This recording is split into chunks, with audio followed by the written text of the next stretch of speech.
राज्य सरकार की ओर से जारी की गई नई गाइडलाइन सोमवार से लागू हो गई है, लेकिन आमजन जिला मुख्यालय पर अपनी बेवजह घूमने की आदत को बदलने को तैयार दिखाई नहीं दिया।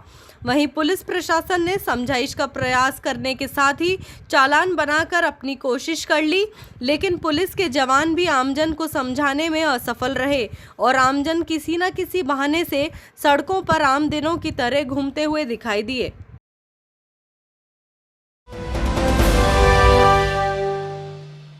केंद्रीय जल शक्ति मंत्री गजेंद्र सिंह शेखावत और उनकी टीम ने मात्र 7 दिन में सूर्य नगरी में अत्याधुनिक अटल कम्युनिटी कोविड रिलीफ सेंटर तैयार कर दिया।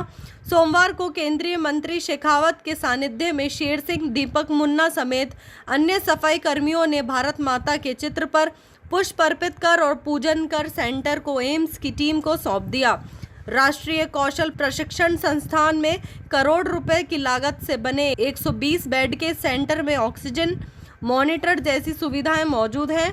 शेखावत ने कहा कि ये सेंटर जोधपुर एम्स का एक्सटेंशन विंडो है और एम्स की टीम ही यहाँ मरीजों का इलाज करेगी।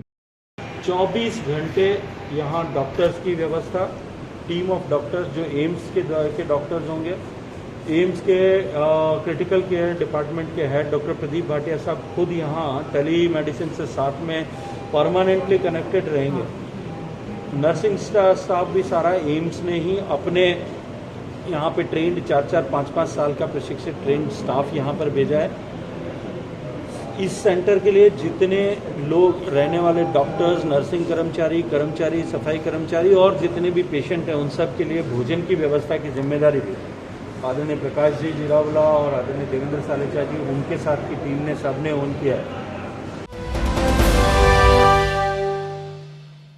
आखिरकार लंबे इंतजार के बाद चित्तौड़गढ़ में 18 से 44 वर्ष के युवा वर्ग के लिए भी कोरोना को मात देने के लिए टीकाकरण का काम शुरू हुआ। चित्तौड़गढ़ मुख्यालय पर 3 केंद्रों पर यह वैक्सीनेशन का काम शुरू हुआ, लेकिन टीकाकरण केंद्र पर आने वाले युवाओं को टीका लगवाने के बारे में चिकित्सा विभाग और जिला प्रशासन की ओर से पूरी जानकारी नहीं देने के चलते कई युवाओं को टीकाकरण केंद्रों से बिना टीका लगाए लौटना पड़ा, जिससे युवा वर्ग आक्रोशित दिखाई दिया। युवाओं का आरोप है कि जिस तरह से जिला प्रशासन और चिकित्सा विभाग ने टीकाकरण शुरू किया है उसके बारे में पूरी जानकारी मीडिया के माध्यम से नहीं दी गई, जिसके चलते रजिस्ट्रेशन करवाने के बाद भी उन्हें टीका नहीं लगाया गया। इस तरह की हो रही है कि हम धूप में इतना यहाँ पुलिस वाले तो निकलने नहीं दे रहे, हम फिर भी कैसे निकल के आ रहे हैं वैक्सीनेशन लगवाने के लिए तौर पे, और उसके बाद भी धूप में भटकना पड़ रहा है और हमको इस चीज़ की सुविधा नहीं जा रही है। ना न्यूज़पेपर वगैरह में हेडलाइन दी जा रही है कि भाई स्लॉट मिलेंगे वगैरह। इन्होंने खाली पहले बोला था कि आप रजिस्ट्रेशन कराइए और जाके अपना वैक्सीनेशन करवाइए। हम वैक्सीनेशन करवाने के लिए आते हैं तो यहाँ पे बोलते हैं कि अभी स्लॉट नहीं खुल रहे हैं, 2 दिन की बुकिंग है, 5 दिन की बुकिंग है, उसके बाद आइए, आप यहाँ जाइए, आप वहाँ जाइए। तो हमको सर भटकाने का काम हो रहा है।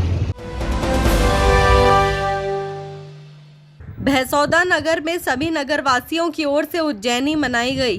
पंडित श्यामलाल शर्मा ने जानकारी देते हुए बताया कि कोरोना महामारी से लड़ने के लिए सभी गांव वालों ने चंदा इकट्ठा कर गांव के पंचमुखी हनुमान जी महाराज के मंदिर पर पूजा अर्चना की। मंदिर में हवन किया गया, चोला चढ़ाया और पंचमुखी हनुमान जी महाराज के अर्चना की। भगवान से प्रार्थना की है कि कोरोना महामारी से हमारे पूरे देश व हमारे नगर को बचाएं।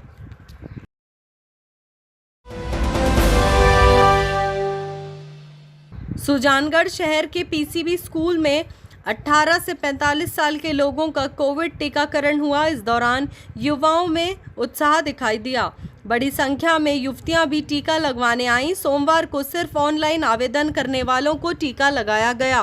केंद्र पर सुबह से ही युवाओं की भारी भीड़ जमा हो गई, जिससे व्यवस्था चरमरा गई। इसके बाद एसडीएम मूलचंद लूणिया मौके पर पहुंचे और एक और विंडो शुरू करवाई। लूणिया ने व्यवस्था के लिए पीएमओ कॉलोनी को निर्देश दिए और गाइडलाइन का पालन नहीं करने वाले युवाओं को भी फटकार लगाई। वैक्सीन लगवाने वाले युवाओं ने कहा कि वे अब सुरक्षित महसूस कर रहे हैं।